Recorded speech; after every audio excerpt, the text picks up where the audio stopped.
یزید کون تھا؟ یزید کے 3 سب سے بڑے جرم کیا تھے؟ آل رسول صلی اللہ علیہ وسلم کو اور حضرت امام حسین کو قتل کرنے کے بعد یزید کا کیا ہوا تھا؟ یزید کی موت کے بارے میں تاریخ کیا کہتی ہے؟ موت کے وقت یزید کے بیٹے نے اس کی سلطنت لینے سے کیوں انکار کیا تھا؟ یزید کی قبر کہاں موجود ہے؟ یہی آج کی ہماری اس ویڈیو کا ٹاپک ہوگا۔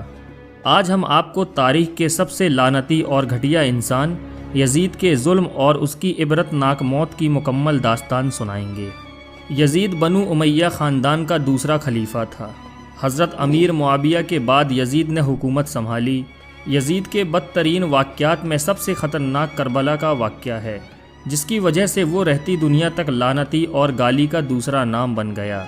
یزید کا پہلا سب سے بڑا ظلم واقعہ کربلا تھا، اور اسی کے دور حکومت میں اس کے حکم پر کربلا کے میدان میں حضرت امام حسین اور ان کے 72 ساتھیوں کو شہید کیا گیا۔ یزید کا دوسرا سب سے بڑا ظلم خانہ کعبہ میں حملہ کرنا تھا۔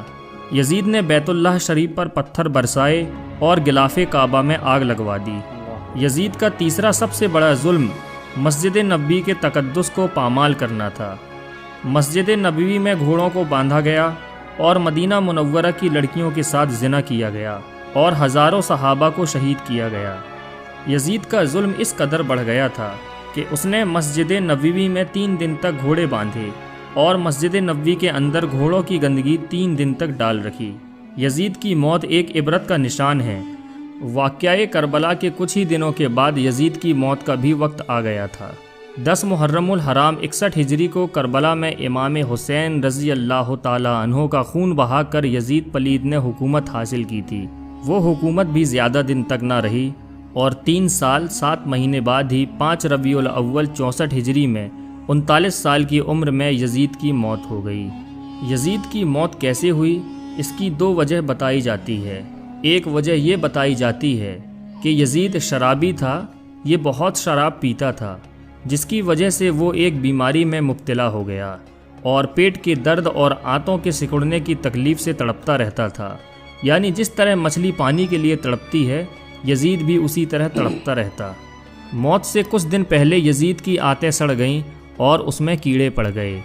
وہاں کے حکیم پریشان ہونے لگے تھے کہ یہ کیسی بدترین بیماری ہے کہ تمہارا پیٹ اندر سے ختم ہو رہا ہے اور جل رہا ہے۔ یزید تکلیف کی شدت سے چیختا تھا۔ پانی کا قطرہ حلق سے نیچے اترنے کے بعد کانٹے کی طرح چبھنے لگتا تھا۔ اس تکلیف سے وہ اپنا سر پیٹتا رہتا تھا۔ اس کے محل کے لوگ یزید کو اس حالت میں دیکھ کر یہی کہتے تھے کہ یہ عذاب حسین ابن علی کو پیاسا رکھنے کی بدولت ہے۔ یزید کو جب اپنی موت کا اندیشہ ہونے لگا تو اس نے اپنے بیٹے معاویہ بن یزید کو مرض بستر پر بلایا اور سلطنت کے بارے میں کچھ کہنا ہی چاہتا تھا کہ بے ساختہ بیٹے کے منہ سے چیخ نکلی اور باپ کی پیشکش کو ٹھکرا دیا اور کہنے لگا، جس تاج و تخت پر آل رسول کے خون کے دھبے ہوں میں اسے ہرگز قبول نہیں کر سکتا۔ خدا اس منحوس سلطنت کی وراثت سے مجھے ہمیشہ محروم رکھے جس کی بنیاد نواسہ رسول کے خون پر رکھی گئی ہے۔ یزید اپنے بیٹے کے منہ سے یہ الفاظ سن کر تڑپ گیا اور رنج و غم میں ڈوبا رہا۔ معاویہ اگرچہ یزید پلید کا بیٹا تھا مگر نیک دل تھا اور باپ کے برے کاموں سے نفرت کرتا تھا۔ موت سے کچھ دن پہلے یزید کی آنتیں سڑ گئیں اور اس میں کیڑے پڑ گئے۔ یزید سے اتنی گندی بدبو آتی تھی کہ کوئی بھی اس کے پاس نہیں جاتا تھا۔ یزید کو بہت قیمتی اور کئی قسم کے عطر بھی لگائے جاتے تھے، پھر بھی اس کی بدبو نہیں جاتی تھی۔ اگر کوئی حکیم بھی اس کے پاس آتا تو وہ بھی اپنی ناک اور منہ باندھ کر آتا۔ یزید کا پیٹ کیڑوں کا غذا بنتا جا رہا تھا، تکلیف کی شدت سے چیختا تھا۔ پانی کا قطرہ حلق سے نیچے اترنے کے بعد کانٹوں کی طرح چبھنے لگتا تھا۔ عجیب قہر الہی کی مار تھی، پانی کے بغیر بھی تڑپتا تھا اور پانی پا کر بھی چیختا تھا۔ آخر میں اسی درد کی شدت سے تڑپ تڑپ کر اس کی جان نکل گئی۔ اس کی لاش میں ایسی بھیانک بدبو آنے لگی تھی کہ اس کے قریب جانا مشکل ہو گیا تھا۔ جیسے تیسے اس کی لاش کو سپرد خاک کیا گیا۔ یزید کی موت کی دوسری وجہ یہ بھی بتائی جاتی ہے کہ یزید کو شیروں کے شکار کا بہت شوق تھا۔ ایک مرتبہ یزید جب شکار کرنے کے لیے جنگل گیا تب اس کی نظر ایک عیسائی لڑکی کے اوپر پڑ گئی۔ وہ لڑکی بہت خوبصورت تھی۔ یزید اس لڑکی کا عاشق ہو گیا۔ یزید دوسرے دن بھی وہاں گیا اور تیسرے دن بھی وہیں گیا اس طرح اس نے اس کے مقام تک رسائی حاصل کر لی۔ یزید نے اس عیسائی لڑکی سے کہا، میں امیر شام ہوں، اس وقت میری ہی حکومت چل رہی ہے۔ عیسائی لڑکی نے سنا تھا کہ اس وقت جس کی حکومت چل رہی ہے اسی نے امام حسین رضی اللہ تعالی عنہ کا خون کروا دیا تھا۔ لڑکی سمجھ گئی، اس نے کہا ٹھیک ہے۔ پھر لڑکی نے یزید سے کہا، تم ہی ہو جسے امیر شام کہا جاتا ہے؟ تو یزید نے کہا ہاں۔ پھر اس لڑکی نے یزید سے پوچھا، تمہارا ہی نام یزید ابن معاویہ ہے؟ یزید نے کہا ہاں۔ لڑکی نے کہا ٹھیک ہے، تم اپنے ساتھ مجھے محل لے کر چلو، میں چلنے کو تیار ہوں۔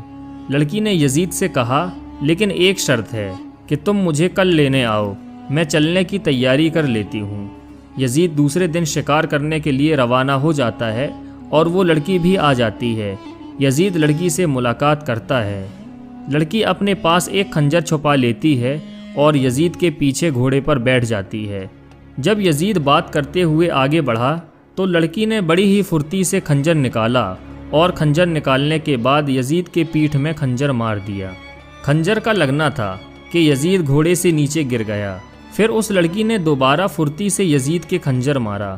یزید سنبھل نہ سکا اور اس لڑکی نے یزید کے اوپر کئی سارے وار کر کے یزید کو وہیں پر کاٹ کر رکھ دیا اور وہ لڑکی وہاں سے چلی گئی۔ یزید کی لاش کئی دنوں تک وہاں پڑی رہی۔ یزید کے ساتھی کافی دنوں کے بعد جب تلاشتے ہوئے گئے تو اسی راستے پر دیکھا کہ یزید کا جسم وہیں کٹا ہوا پڑا ہے۔ یزید کے ساتھی اس کی سڑی ہوئی لاش کو اٹھا کر لائے اور ایک گڈھا کھود کر اس کو وہیں پر دفن کر دیا۔ اور آج بھی جہاں یزید کی قبر بتائی جاتی ہے وہاں شیشہ گلانے کی فیکٹری بنا دی گئی ہے اور اس کی قبر کا کچھ بھی پتہ نہیں۔ اللہ کا کتنا بڑا عذاب یزید کے اوپر ہو رہا ہے کہ یزید کے قبر کا نام و نشان تک نہ رہا۔ اور امام حسین کے روضے کو دیکھیے کس طرح چمک رہا ہے۔ امام حسین کا روضہ کل بھی چمک رہا تھا، آج بھی چمک رہا ہے اور انشاءاللہ قیامت تک چمکتا رہے گا۔